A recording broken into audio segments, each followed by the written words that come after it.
Okay, good morning and good afternoon to all of our HMANA supporters. Thank you so much for joining us for yet another Lunch and Learn. We're really excited to welcome some of the banders from Hawk Ridge today. I know based on registration, you're really excited about it as well. And so we're looking forward to a really informative hour, as they say. So again, thank you for joining us. I'm Josh Haas, Vice Chair for the Hawk Migration Association of North America. I'm also joined by Julie Brown, the famed Julie Brown, and then we have a few of the banders from Hawk Ridge joining us for the program today. Before I turn it over to Julie to introduce all three of our speakers, I do want to go over a few administrative things. Just a reminder that we do keep things pretty locked down here on Zoom just for our own safety. So everybody will be muted without the ability to unmute. So don't try to unmute, it's not going to work. But we do want to engage with you, and we really encourage you to engage with us. So how we do that level of engagement is through the chat.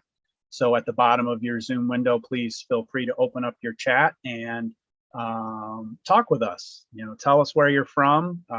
As the program goes on, please list any questions that you have. As always, Julie will be moderating the question and answer time at the end.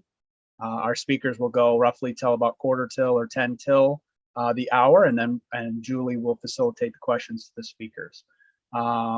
We are, based on some really great success at our recent virtual conference, we are opening the chat, and you will be allowed to chat with other folks and see what other folks are chatting. So we're going to be able to see the comments and questions coming in from everybody.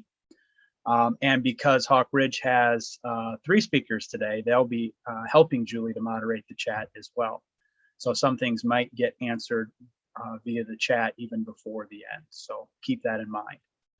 In terms of Zoom, if you don't like the view that you see right now, in your upper right-hand window, upper right-hand corner of your window, there should be a little view button. You can choose your view to customize it to what you want to see. And again, make sure you open up that chat window and engage with us. So with that, I'm going to turn it over to Julie Brown, and she will introduce our speakers for today. Thanks, Josh. Welcome, everybody. I'm excited to be here. I'm excited to hear from Emily and Allie and Hannah today, and I will introduce them in just a minute. I'm just really excited to be highlighting 3 women raptor researchers, and I feel like often at our conferences and our presentations, our lunch and learns, we often kind of focus on migration data and migration counting. And, there's a lot of hawk watches in the Hawk Count network that have associated banding labs, banding programs, and we don't often hear about them. So I'm really excited to be talking about your research today, guys, and I can't wait. So I think Emily's going to kick it off first. I'll give you a little background on our speakers. Emily Pavlovic grew up in Northwest Indiana and attended Earlham College, where she got a BA in biochemistry. After graduating, she longed to be out of the lab and decided to pursue a different passion, education. She taught environmental education at various nature centers and nonprofits across the country for the next 5 years. While working for the Audubon Society, her love for birds and specifically raptors grew, and she obtained experience handling raptors for education and rehab. This led to her, this led her to join the Integrated Biosciences Master's Program at the University of Minnesota Duluth in fall of 2019. And her research focuses on gaining a better understanding of the geographic natal origins of raptors that migrate through Hawk Ridge in the fall. And Emily's name might be familiar if you get our journal or read it online, because Emily was our 2020 HMANA Research Award recipient, which supported that research. So we'll be hearing about that. And next is Allie Pesano. She grew up in Syracuse, New York. She obtained a Bachelor of Science in Wildlife Biology from Unity College and has traveled the country working on various avian ecology projects. She first joined Hawk Ridge Bird Observatory, or HRBO, as a banding trainee in 2016. And this then led her to work with Hawkwatch International in 2017, where she trapped, banded, and counted migrating raptors at the Go Shoots in Nevada. She was excited to join HRBO again in 2018 as a bander, primarily running the Moose Valley Station. And in 2019, she began a master's degree at the University of Minnesota Duluth studying red-tailed hawk phylogenetics, which is what she's going to be talking about today. And last but not least, we have Hannah Toutonghi, and she grew up in Washington State, where she found her love of birds in the natural world from an early age. After earning a BS in biochemistry from the University of Washington, fieldwork became the next chapter of her career.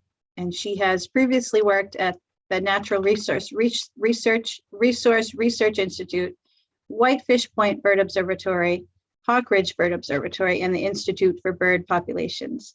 Currently, Hannah is a second-year master's student at UMD and will continue her work on researching the winter ecology and movement of northern hawk owls, which she will talk about today, which is, to me, a very exciting species that I knew very little about. So that sounds amazing.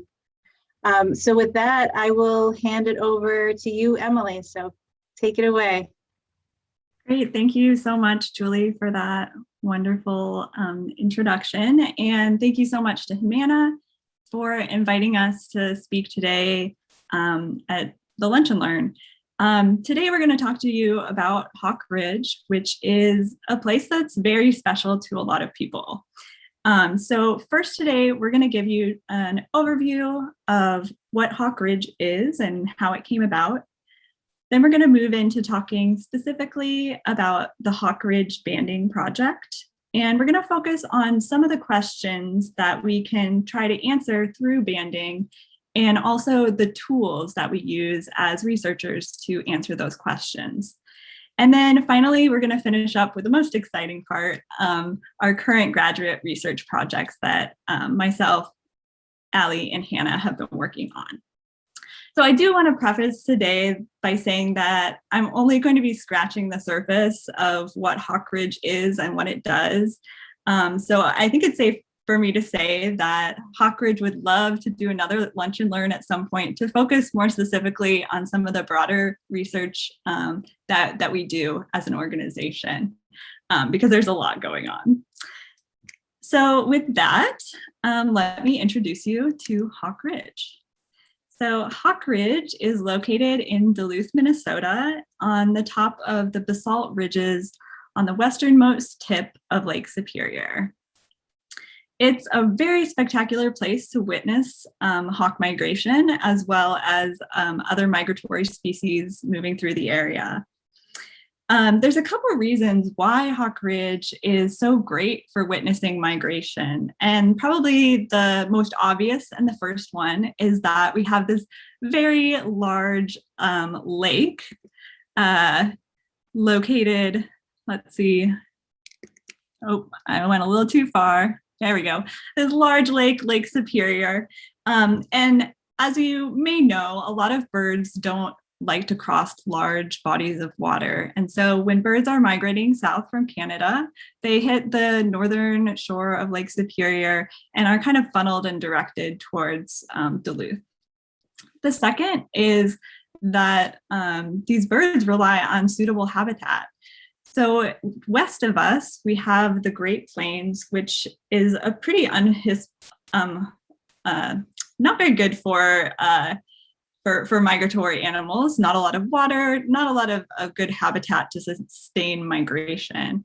And so lucky for us, the habitat from Canada extends right down into northern Minnesota. And so birds flying from up into Canada follow this great habitat down into Duluth.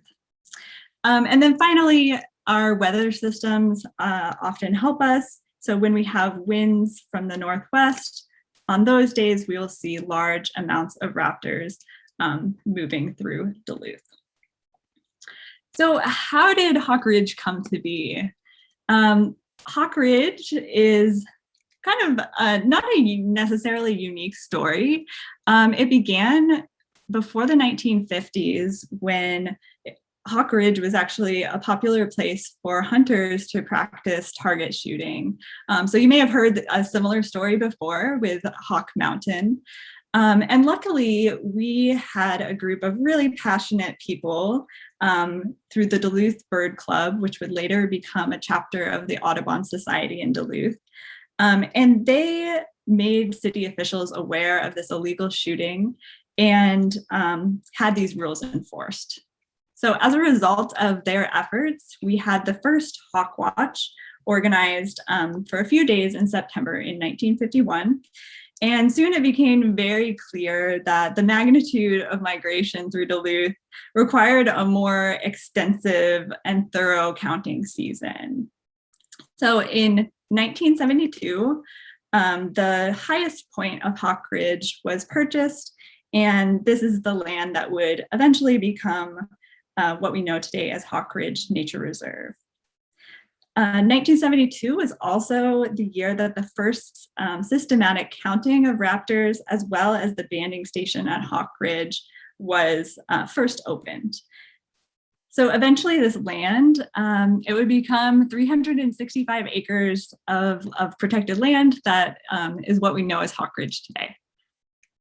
And then finally, in 2003, Hawk Ridge Bird Observatory was incorporated as a nonprofit organization, and to this day manages the Hawk Ridge Nature Reserve. So the mission of Hawk Ridge Bird Observatory is to protect birds of prey and other migratory birds that pass along Western Lake Superior region through research, education, and stewardship. And they accomplish this mission through many different avenues, including, but not exclusive to, migration count that occurs in both the fall and the spring. About 60,000 raptors are counted each fall season. We also have our banding project, which we'll be talking about today, where on average we band about 3,000 raptors in the fall.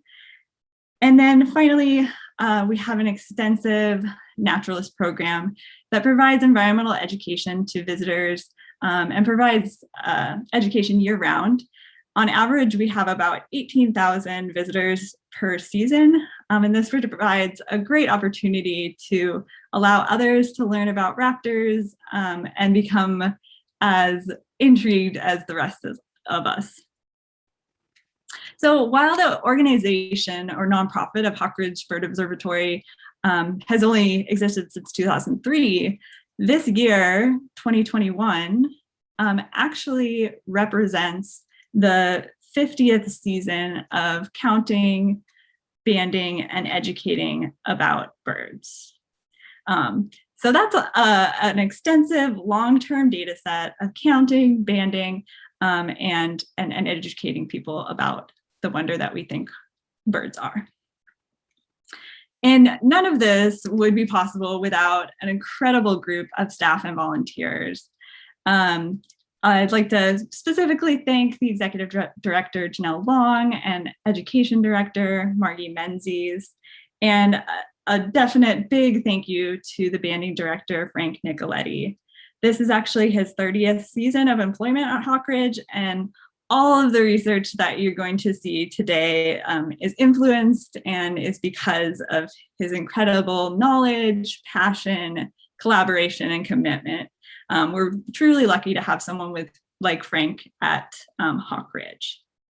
And of course, it would be great to hear from him today, but guess where he is? Oh, he's at the banding station banding raptors. So all of these people make this possible, and there are many people not on this slide that are extremely important to the operation of Hawk Ridge. So because of this effort, over 3 million raptors have been counted at Hawk Ridge throughout those 49 years. And I'd just like to, I know, today we're not talking about counting necessarily, but I wanted to just quickly put up some information about our count because it actually is a really important piece of the banding research puzzle. So I wanted to just quickly show you a few graphs from our count data. So on this graph, the blue bars represent the average number of a species that we count in the fall, and the orange represents that from 2020. So here you can see that 2020 was a good year for both rough-legged hawks and broad-winged hawks. We saw above average numbers. Broad-winged hawks represent our most numerous species that's counted, representing usually over half of all raptors that pass through Duluth. On the other hand, some raptors like sharp-shinned hawks and American kestrels were below average numbers this past fall. So by looking at these kind of comparisons to average, we can start to get a glimpse at what might be happening to these populations over time. And of course, all of this data, count data, is sent to HMANA's hawk count and is then compiled in the Raptor Population Index. And by using this compiled data, we can get an idea about long-term trends in raptor populations. So hopefully you all are pretty familiar with the Raptor Population Index, which pools together data from across the country to look at these trends. And here are two graphs from Hawk Ridge data, just as kind of an example. So on the left, we see the trend for bald eagles. And as you can see, over the years, we've seen an increasing number of bald eagles. You're probably pretty familiar with all the protections that went into bringing our bald eagle populations back. If we look at the right side of this slide, though, we see that for sharp-shinned hawks, we've seen a gradual decline in numbers over the years. So this, raises some questions. This count data raises some questions to us. What's causing these trends? Are sharp-shinned hawks really declining? Are they moving somewhere else? And these really interesting questions that come up from our counting data are really well studied by banding birds. Okay, so we're going to now switch gears into talking about the Hawk Ridge Banding Project. And I think, banding is so important because we can ask and answer a lot of really interesting questions. So for instance, we can ask, where do these birds breed? What do they eat? How long do they live? And these are all sorts of questions that we try to answer here at Hawk Ridge. So I'm gonna just briefly orient you to banding at Hawk Ridge. We band both raptors and passerine species. Diurnal raptor banding occurs from August 15th, usually through the end of November, and we have 3 stations that are dedicated to this. Our owl season is a little bit shorter, from September 15th through usually around mid-November, and we utilize 1 station. Just briefly touch on passerines, even though that's not the focus of today. We've been doing a project called MAPS, which is monitoring avian productivity and survivorship. And this started in 2015. And this helps us to better understand our breeding bird populations that are present in Duluth. And then we also have migration banding in the fall, which is driven by volunteers. So here are some of the amazing birds that we get to work with. Sharp-shinned hawks are our most commonly banded diurnal or daytime raptor. Northern saw-whet owls and long-eared owls are most commonly banded owls. We also get surprises sometimes. Last fall, Abby here and this is Hannah caught this beautiful golden eagle, so that was a fun surprise. We had a really spectacular year for trapping juvenile rough-legged hawks, and we always enjoy seeing birds with interesting plumage variation like this red-tailed hawk, which Allie will talk about later today. All right, so briefly, what does the banding process look like in case you're not familiar? It starts with extracting the bird from the net carefully. We then band the birds by putting a metal band on their leg with a unique ID. We then take measurements, which I'll talk about in just a second. And we age and sex them based on plumage and size and other factors. And then we release them. In terms of measurements, the standard measurements that we take are weight, wing chord, which is shown here, and tail length. However, depending on what we're interested in, the questions that we're trying to answer, we may expand this to take other measurements, and we'll touch on that in a little bit. Aging and sexing of birds is very, very fascinating and could be a talk all of its own. But we use visual inspection. You're probably familiar that many species of raptors are reverse sexually dimorphic, meaning that the females are larger than the males. However, some birds, we are still unable to, in the hand, actually assign them a sex. And so with that, we've had to come up with other ways, like using their DNA to actually figure out what sex they are. I'd also like to just say, if you are interested in Raptor ID in the hand, this guide came out last fall. It was written by Jerry Liguri, folks from Hawk Watch International, and our very own Frank Nicoletti. And it is an incredibly amazing resource to help you identify birds when you have them in the hand. So highly recommend that book for anyone who's interested, especially in plumage variations. So kind of the most basic thing that we can learn from banding birds, besides what these measurements tell us, is information about migratory connectivity. Our hope is that when we band a bird, it will be recaptured elsewhere, and then we can have information about how old it is, where it spends its time geographically, and all of those locations that it uses in its life cycle. And it's really cool when it happens, right? One of the most commonly recaptured birds for us is the northern saw-whet owl up here. And this is a map showing some of the recaptures that we've gotten from our banding data. So by looking at this, we can begin to kind of understand where our saw-whet owls go after passing through Duluth. So we've got some clusters down here in Wisconsin, and potentially where they've come from up in Canada. We can also see some interesting locations that we might not have expected. So this can give us some great information, but luckily we also have other tools besides bands to help us answer these interesting questions. So I'm just going to quickly go through some of these tools that we have been utilizing to understand the life history of raptors. The first one is feathers. So feathers can be used to understand genetics. We can use them for stable isotope analysis, which we'll talk about a little later.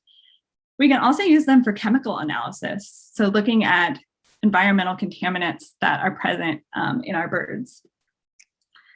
We can also do blood work. So as humans, if we go to the doctor, sometimes we have blood work done to see if everything's okay, if we're healthy. We can do the same thing for birds. We can learn about their genetics. We can analyze for chemical analysis, again, seeing the contaminant load. We can also check for presence of parasites. Another kind of unique tool that we can use is swabs, so cloacal and buccal swabs.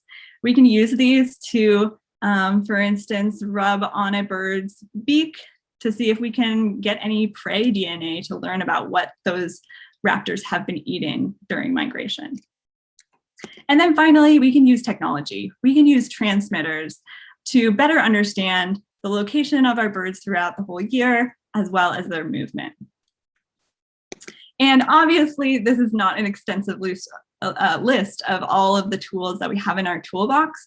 There's even more, including something as simple as photography, or maybe not so simple, depending on how good you are with the camera.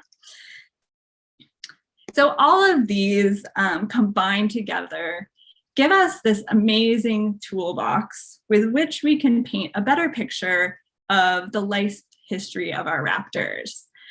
So I just wanted to quickly give you an idea of some of the questions that we've been focused on recently at Hawk Ridge. And obviously you'll get a better picture when you hear Hannah, Allie, and I talk about our research.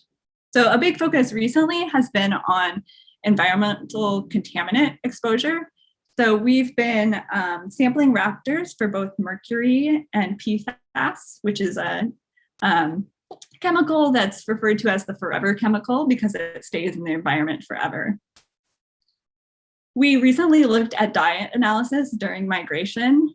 This is a really understudied field, but it's super important because migration is a really essential piece for a bird's life cycle and life history. We also document plumage and molt variation of birds that we banned. We've collaborated with people to look at malaria transmission. We've used MODIS for understanding migration patterns. And we've looked at subspecies genetic differentiation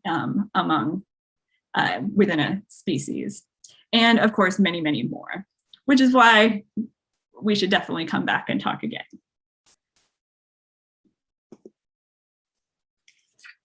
All right, so with that, going to transition into the graduate research, hopefully what you came here for today.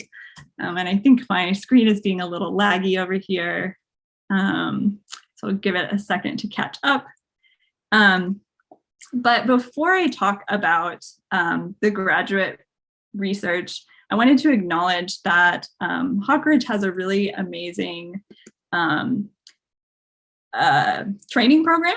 So part of what Hawk Ridge does is training the next generation of raptor biologists to be able to band, count, and educate others about raptors. And so both Allie and Hannah, as you heard today, have participated in this traineeship.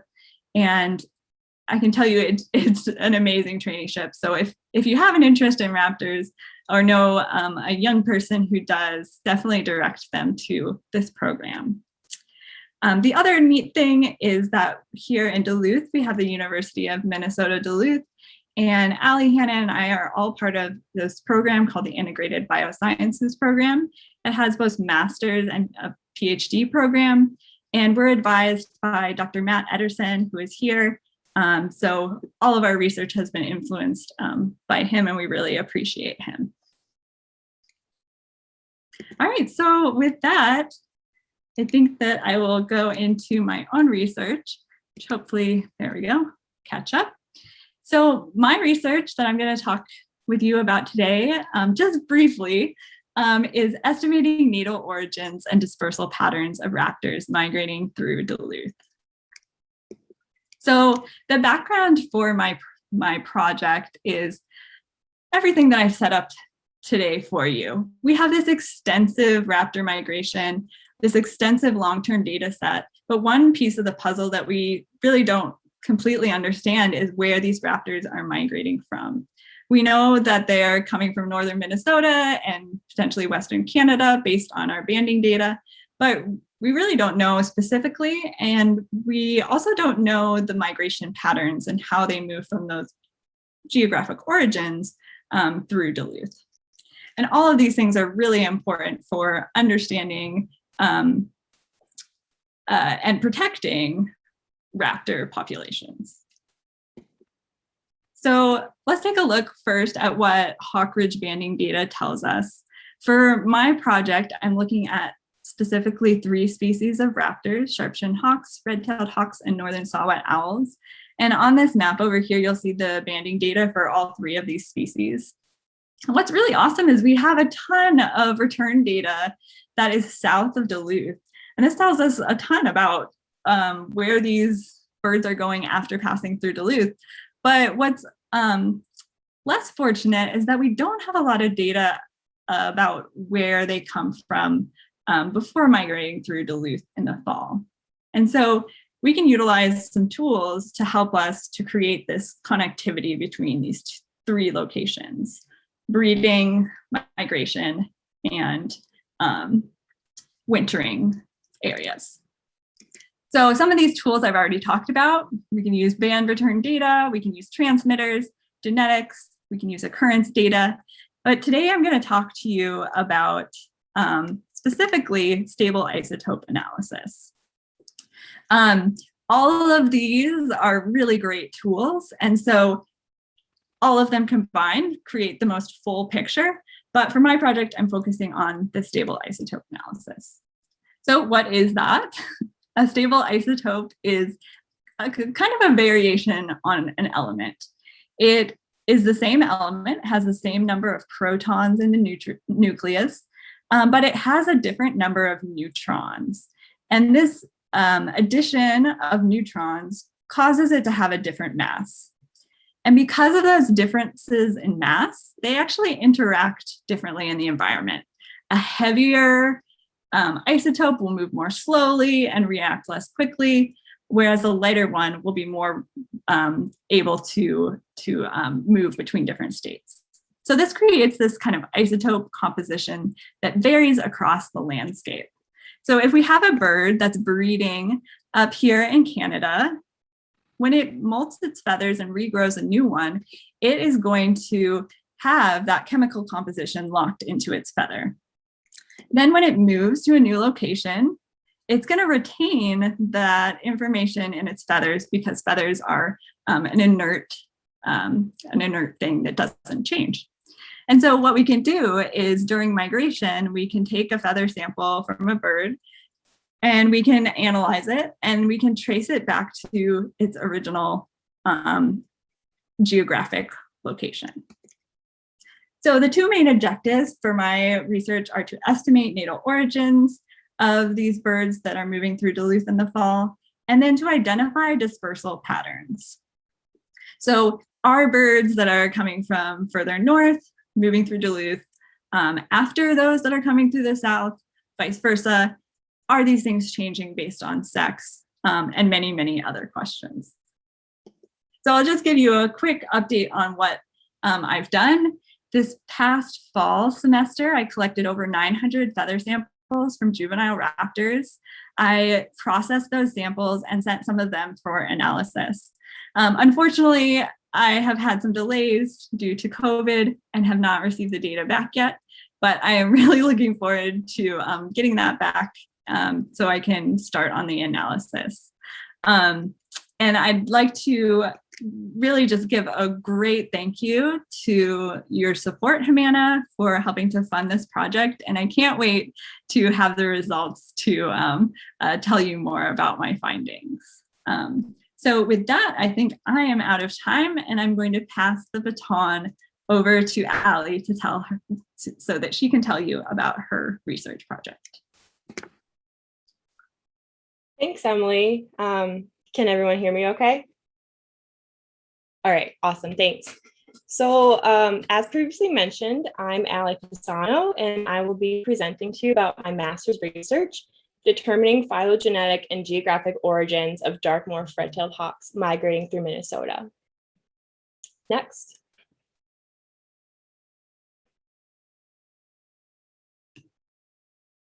So first, for some background to set the stage, the red-tailed hawk, Butyodonticensis, is one of North America's most widespread birds of prey, their range spanning almost the entirety of the continent throughout the year. Currently, there are 12 official red-tailed hawk subspecies recognized by the American Ornithological Society and one unofficial subspecies, BJ beticola. Like other butyos, red-tailed hawks are polymorphic, meaning the species exhibits both light and dark morph plumages. However, plumage polymorphism varies across subspecies. For example, both light and dark morphs occur in subspecies west of the Rocky Mountains, such as BJ coloris, whereas eastern subspecies like BJ borealis only occur in a light morph. Currently, it's not actually known if a beticola exhibits polymorphism, but there have been thoughts that this is possible. Nevertheless, a distinct polymorphic gradient is observed in this species with occurrence of dark morphs decreasing from west to east. Next. Okay, so despite there being a distinct polymorphic gradient across the red-tailed hawk's geographic range, dark morphs are occasionally observed migrating and wintering in the eastern borealis range. This includes Minnesota. About 1% to 2% of red-tailed hawks observed migrating through Hawk Ridge are of the Harlan subspecies and other dark morphs. However, these dark morphs are not always obviously Harlani. So that's when we ask, what subspecies are they from? According to Liguori and Sullivan, several theories have been posed. One theory is that these dark morph birds are Coloris birds moving beyond their primary geographic range. This first theory could be possible, but to my latest knowledge, light morph Coloris have not been documented migrating through Hawk Ridge, nor are there any sources of large Coloris wintering populations in the east. A second theory is that they are borealis birds, suggesting the idea that borealis birds could be polymorphic, with dark morphs being very rare. Again, while this could be possible, we know the majority of borealis birds come through Duluth in the early fall as a result of northern post-breeding season dispersal. We also know that dark morph birds observed at Hawk Ridge tend not to move through until later in the fall, thus indicating dark morphs are coming from further north than our dispersing borealis birds. A third theory is that the dark morph birds migrating through Minnesota are a forgotten alternative, meaning they originate from unofficial BJ abeticola subspecies. Our current working hypothesis is founded on theory 3. We believe dark morphs migrating through Minnesota originate from abeticola as opposed to borealis or Coloris. Next. In order to support this hypothesis, phenotypic and genetic data have been collected from individuals migrating through Minnesota during the 2019 and 2020 fall migration seasons. Phenotypic data collection included various morphological measurements, such as wing chord, tail length, culmen length, etc., as well as plumage photos. Each photo shoot includes shots of the entire body, front and back, as well as close-ups of the head and tail. To obtain genetic data, we collected less than 2 milliliters of blood from each bird, and the genomic DNA from the blood will be genotyped using 17 nuclear microsatellites. Currently, our migratory sampling size is 113 birds, 4 of these being dark morphs, and about 60% of this total presented the abeticola phenotype. Next. In addition to our migratory samples, we have also collected genetic data and some phenotypic data from Coloris and borealis breeding populations. Having genetic data from reference breeding populations will help us achieve 2 important goals relative to our hypothesis. Our first goal being to determine the phylogenetic relatedness of BJ abeticola birds to borealis and Coloris. The second goal being to assign the subspecies of dark morph birds as either abeticola, borealis, or Coloris. 133 breeding population samples were collected from various rehabilitation centers and veterinary clinics across the United States this summer.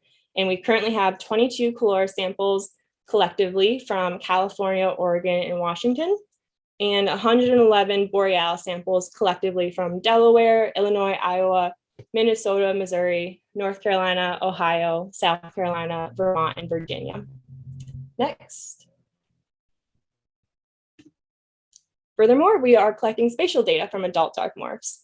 This spatial data will help us understand migratory dark morph geographic origins in relation to official borealis and Coloris ranges and the presumed abeticola range. Pictured here is an adult dark morph we captured in the Twin Cities of Minnesota. So far, we know it's traveled as far north as northern Manitoba for the breeding season, but it's been out of cell range for 77 days, and we won't know its entire migratory path until it returns to cell range. Next. Overall, these 3 main goals will add to the bigger picture of red-tailed hawk genomics and distribution. So first, determining the genetic relatedness of the abeticola to borealis and Coloris has not yet been done. So this in itself will be a major accomplishment. Second, by determining the phylogenetic relatedness of these 3 subspecies, we should be able to determine the phylogenetic origin of the dark morph red-tailed hawks that migrate through Minnesota. And who knows, this could possibly lead to the first genetic demonstration of dark morph plumage in the eastern clade of red-tailed hawk. And third, based on our genetic and spatial findings, we will be able to either answer or inquire further why dark morphs are using the red-tailed hawk eastern range. Next. So what's next? Ideally, I'll finish up my master's research by the end of the school year in 2022. The next major steps to get there include sampling more dark morphs during this year's fall migration season, obtain more breeding population samples, especially Coloris, from archived collections such as research labs and museums, deploy our remaining 2 satellite transmitters, and perform genetic analysis on our blood samples. Next. So from a broader impacts perspective, this study can serve as a good model for patterns of genetic variation in gene flow across a widespread polymorphic species. And that's all I have for you today. Thanks for tuning in, and I will now turn it over to Hannah. All right. Hi, everyone. Again, my name is Hannah, and I am going to be just talking to you about northern hawk owls for the next 5 to 8 minutes. So my project is focused on the winter ecology of hawk owls. As a species, they are one of the least studied birds in North America. And there are definitely reasons for that.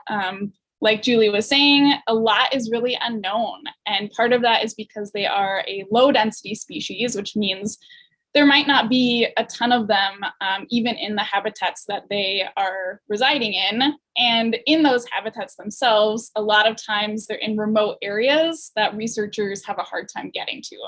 So because of those barriers and because of sort of the species life history that we do know, they're low density, hard to get to, which equals hard to study. They have been studied in terms of kind of their breeding populations, where they nest in cavities, things like that. But there is sort of this big piece that's missing from their life history, and that is what they do during the winter. And in Minnesota, which is where we are doing, all of our research at UMD, we see them in the winter, and we see them, for long periods of time, but there is no established breeding population here. So they're obviously coming from somewhere else, or so we think. And we want to see sort of what they're doing when they're coming here in the winter. As some of you might know, they are an eruptive species, and eruption or eruptive species, what that means is that there's a huge change in their number from year to year. So it's thought that an eruption occurs when there's a really high breeding success, where they're breeding in northern Canada, or, kind of in the middle of Canada, lower Canada, potentially even here. And then there's a crash the next year in their prey source, which is usually small mammals. And so that kind of brings this nomadic species to kind of more of its southern reaches. And that's when we see these kind of huge numbers come down to northern Minnesota, sometimes even reaching, places like the Twin Cities, and kind of those areas where we just don't know what they're doing, if they're just searching for food, and how long they're staying. So a couple of my study objectives are kind of more exploratory, just because there is so little known about what these birds are doing. So I will be using telemetry. So Allie talked a little bit about transmitters. I will also be using transmitters to look at individual hawk owl movements, to look at maybe their winter range, what their activity budgets look like, if they're, flying most of the time, if they're having a lot of diurnal behavior, if they're also active nocturnally, because that is not well known either. And then also sort of connecting that to what habitats they are in. So looking at sort of some microhabitat features where these transmitted birds are being found. And sort of a big picture goal is to realize, what is this bird doing for a huge portion of its life cycle, and as sort of how it relates to climate change and land management, what we can do to make sure that habitat is preserved, to make sure, if this is sort of their big wintering range and they need that resource to find food and fuel up for the breeding season, what we can do in the future to kind of preserve those areas. All right, next slide. So why winter? I touched on this a little bit. These are some climate modeling maps from the National Audubon Society. This is just for northern hawk owl winter range. And over on the left side, you can see this was in 2015 data.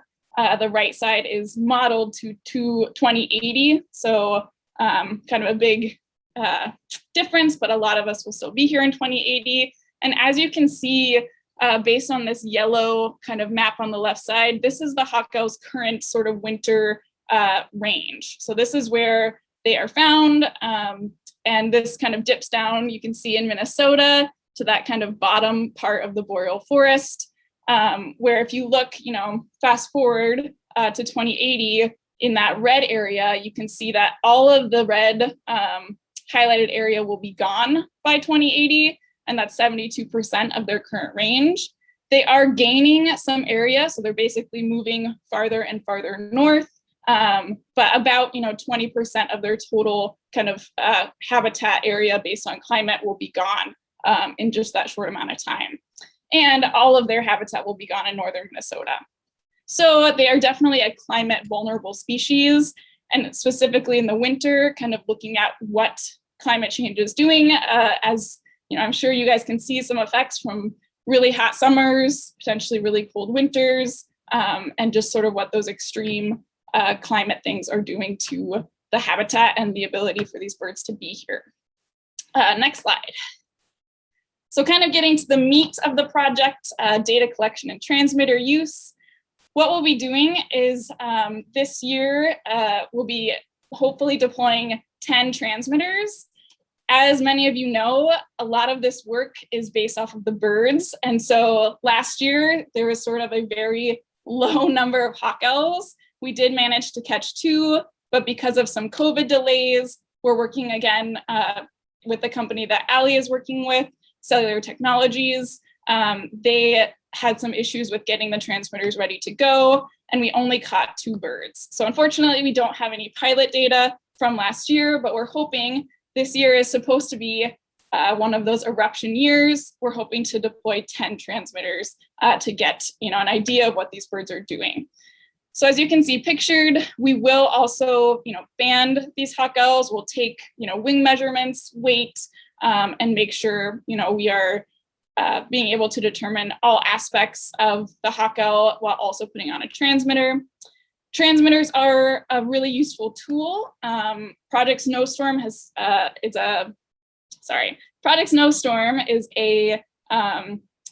organization that has done something similar with snowy owls, and I'm sure a lot of you are familiar with that.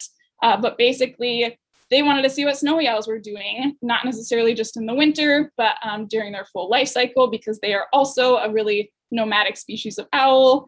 There's not a lot known about them. And as you can see from this map, they've collected some really detailed data using these similar types of transmitters about what snowy owls are doing.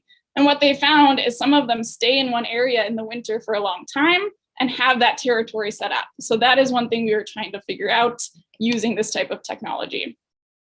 Another aspect of the project is looking at sort of the species distribution. So from this kind of data modeling aspect, we're going to be taking an environmental data set, occurrence data, so we'll be using this transmitter data and data from eBird and kind of putting those both together to form a model. And then hopefully we'll be able to kind of do some analytics and produce a prediction map of where we, from this data, see hawk owls using their winter territories. So that is sort of the hope of trying to kind of use this novel telemetry data. This has never been done before.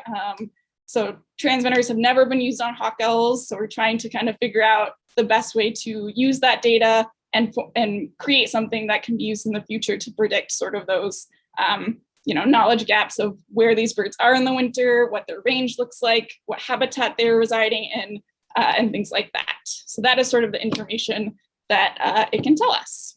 Next slide. Whew. So in terms of broader impacts, again, there's not a lot known, but we are hoping to inform some land management decisions based off of where these hawk owls are residing in the winter, if they're preferring black spruce bogs to farmsteads or things like that, if they prefer small cut areas to larger cut areas. So we're hoping that there's some kind of land management decisions that can be made based off of some of this research.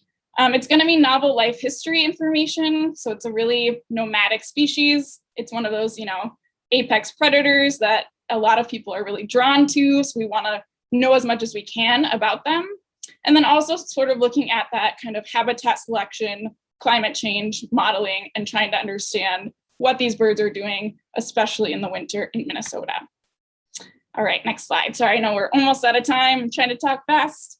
Lastly, I want to do a little bit of shameless plugging, and I know you guys hear a lot about donations and things like that, but I am going to be putting together a Hawk Owl fundraiser. It is coming very soon. I've received some grant funding and funding from Zaxxon Bog, but we are wanting to put out as many transmitters as we can. So we are going to put together this fundraiser to reach $8,000, which will give us 5 of these GPS GSM transmitters that will, give us a lot of data. So this is, again, just a little bit of a plug. More information will be coming soon, but there'll be t-shirts and mugs and things like that. So I hope that, if you have the means, you'd be interested in supporting this. All right, sorry I talked so fast. I know you're out of time, so I will go ahead and turn it over to Julie. Thank you guys so much. Really appreciate it. Thank you, Hannah. Thank you, Allie and Emily too. You didn't have to rush. You have some time. You can take as much time as you want. I could listen to you guys talk about your research all day. I know that's just me. But yes, what you had said, we definitely would love to have you guys back or other researchers from Hawk Ridge. We just basically touched on these subjects and there's so much more to learn about. And I most certainly learned a lot. That was fantastic. And thank you so much for your time. We did have some questions come in, and thank you to the 3 of you for helping me monitor the chat, and you already answered a few of the questions. But let's see, I can bring up a few and feel free to, whoever can jump in, can jump in. So, okay, I guess for the most part, you commented, Hannah, I think, or maybe it was you, Emily, the question about broadwings eating on migration. I know that's kind of wasn't one of the topics of today, but that seems to come up at a lot of our presentations. So if anybody has any comments, feel free to jump in and comment on whether or not broadwings are feeding on migration. I know I've seen them feed on migration in Costa Rica at watch sites there as they're getting closer to their wintering grounds. I haven't seen them feed much in New Hampshire where I am. Yeah, that's a great observation. And yeah, I'm not entirely sure. And so one of our past graduate students who just graduated this past year was doing some eDNA, so an environmental DNA analysis of birds. And maybe Allie and Hannah, you can help me. I don't remember if she sampled broad-winged hawks at all. But her work was fairly successful at getting some hits on prey DNA just from, she was actually swabbing the cloaca, so where you'll end up, removing waste from your body. And yeah, it'd be interesting to see what they are eating and what the composition is and maybe how much. Yeah, absolutely. Yeah, I too specifically don't know, but I can say we have captured them in banding process, meaning they do have some sort of hunt drive during their migration process. So that's something to think about as well. Yeah, I hadn't thought of that. Very cool. So Jerry was wondering, does Hawk Ridge use telemetry with saw-whets? What kind of telemetry do you use and for what purpose? Yeah, that's a great question. So last year we did deploy some MODIS tags on saw-whet owls through Hawk Ridge, and NRI, which is the research institute here connected to the university, has put up, I believe, 9 different MODIS towers along sort of the north and south shore. And basically that deployment of those tags was done to see, which direction these saw-whets were going and if they were going to get pinged, that same night, going down the north shore to the south shore, and sort of figuring out what their migratory path would be, or if they're moving more inland and we're not seeing those pings on those towers. MODIS is sort of this big group of towers that birds have to fly by in order for them to, see that ping. So right now, I don't think any of their technicians have checked those towers, but we are really interested to see if that happened. So I think, at least at this point, we are planning to do a little bit more of that this fall. to get sort of a better understanding for saw-whets. But like Emily was saying, is we do see a lot of recaptures for saw-whet owls because they are a pretty well-known species. So that information is also really useful just based off of the banding data. Okay, thank you. Our next question comes from Eric. He says, have you noticed any northward dispersal movement of young hawks in mid to late summer? Yeah. Oh, do you want to go ahead? Just to clarify, is there a specific hawk in mind or just hawks in general? I'm not sure. Feel free to chime in, Eric, if you can, or write in the chat. I'm not sure what he had in mind. Oh, in general, he says. Thanks, Eric. Go ahead, Emily. Yeah, so I was just going to say, yeah, in general, yes, this is what we assume we've observed, but maybe Allie and Hannah, if you have any other information about whether there's actually been transmitters placed on birds to actually watch that dispersal movement. But as far as we know, it does seem that some of the hawks are migrating through, and we hope that we can kind of better understand that through some of our research. Yeah, it's a really good question. I do know, not for Hawk Ridge specifically, but in New York at Braddock Bay, they do see this huge red-tailed or juvenile red-tailed hawk movement north before they go south. There is also at Whitefish Bird Observatory, they do a juvenile saw-whet banding project, and they've definitely found that potentially some of those juvenile birds are moving north before they migrate south in the fall. So just a couple of tidbits to hopefully answer your question. And just to elaborate further on future research, we have, like I mentioned in my talk, noticed borealis juveniles and adults moving northward before they go south. And we know because they're much larger, they show those distinct borealis characteristics. And this is actually something Frank Nicoletti, our banding director, wants to pursue in future research projects. So stay tuned. Okay, thanks, guys. Trudy is wondering, Emily, how are you expecting to analyze the data for the isotopes? Yeah, that's a great question.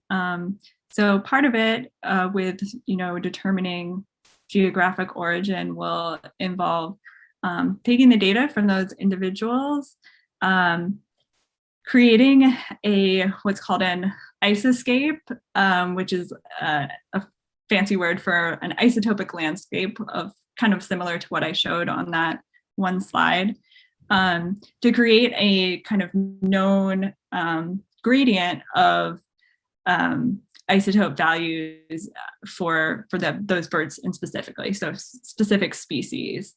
And then it involves kind of a probabilistic assignment of those birds to a breeding origin. So we talked a lot about these different tools, and that we have all these tools, and isotopes is just one of those tools, right? And it has pros, one being that you can sample a large number of birds all at once, but it also has some cons. And one of those is that it does not give us a really great resolution.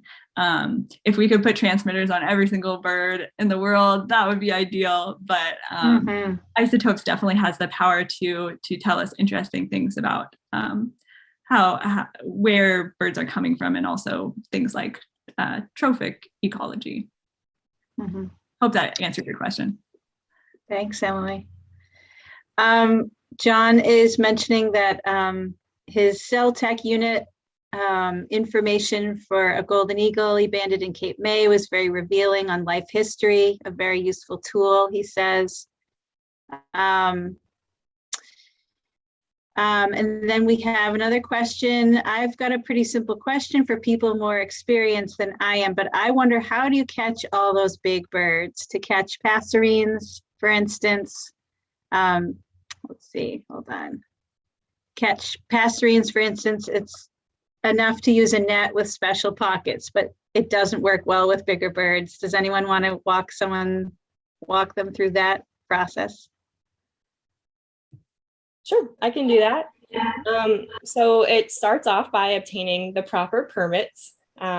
from the state and from the federal USGS banding organization. And from there, we set up a trapping blind. So this blind is usually located in a spot where hawks can see it and is on a good migration flyway route. And then there are a few different ways you can actually attract the hawks to your station. A primary way is to use lure birds. So these are usually made up of invasive species such as house sparrows, mourning doves, starlings, pigeons, and they are carefully placed on a line with a leather jacket. And essentially you have this mechanism system of pulleys and lines where you can manipulate the birds to look like they're injured and attracts the birds from the sky. And, you know, it's very rarely that our lure birds get injured, if at all. And this also comes with the fact that we have highly trained people manipulating them on the strings. And so once the bird is in a station, we play the lure birds based on what their diet might interest them.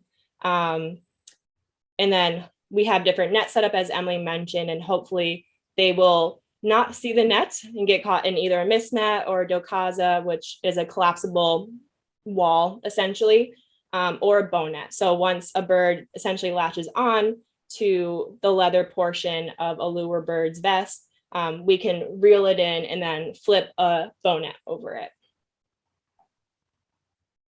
Okay, thank you. Yvonne is wondering for the net, I think we have time for a few more questions if people want to hang on a couple more minutes. Okay, Yvonne's wondering, since such extensive analysis is being done on red-tailed plumages, is stress bar data also being noticed and collected? That's an interesting question. Thanks, Yvonne. So we specifically haven't looked into stress bars at this point in time. We are documenting molt patterns in the birds that we collect. And we have a suite of various poses that we've been documenting these red tails in with good high quality cameras. So stress bars is something we can easily look into again once we have the time to really look at those photos. So thank you. Okay, thanks guys.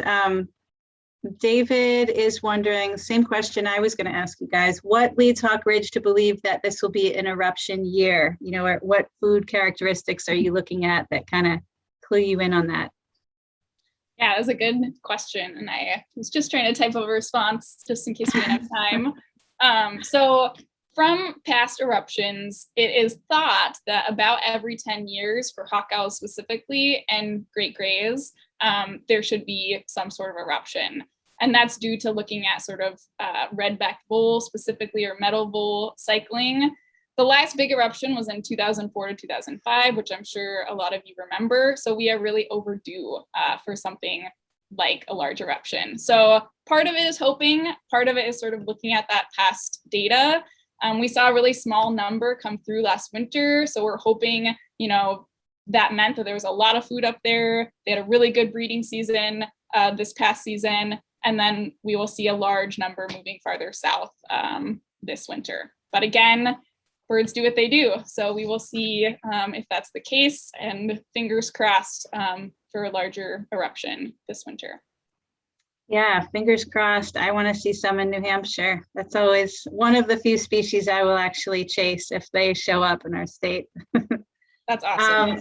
I think we can probably end there for questions. I want to thank you guys so much for your time in giving your time to HMANA. That was so fascinating. I loved hearing everything you had to say, and we'll definitely keep in touch about just what's going on with your research and how it's going. We'll be very curious. Just a few HMANA things to mention towards the end. We are coming up on migration season, or actually it's here. A lot of sites are already counting. It's August now. So be sure and check out hawkcount.org if you want to see some daily reports. We have International Hawk Migration Week happening in mid-September. Our next Lunch and Learn will be on September 22nd on a Wednesday. And we've yet to firm down. We don't have exactly the subject yet, but we will soon, so stay tuned. If you want to be part of our e-newsletter and get updates on these Lunch and Learns, you can just send me a note at brown@hmana.org, or you can enter it into the chat right here. And really your support makes all of these programs possible and the research that our researchers are doing possible. So thank you for supporting HMANA in all the many ways you do. And yeah, well, I'll also add that we just had a wonderful, successful virtual conference last month. So I want to thank everybody for participating in that.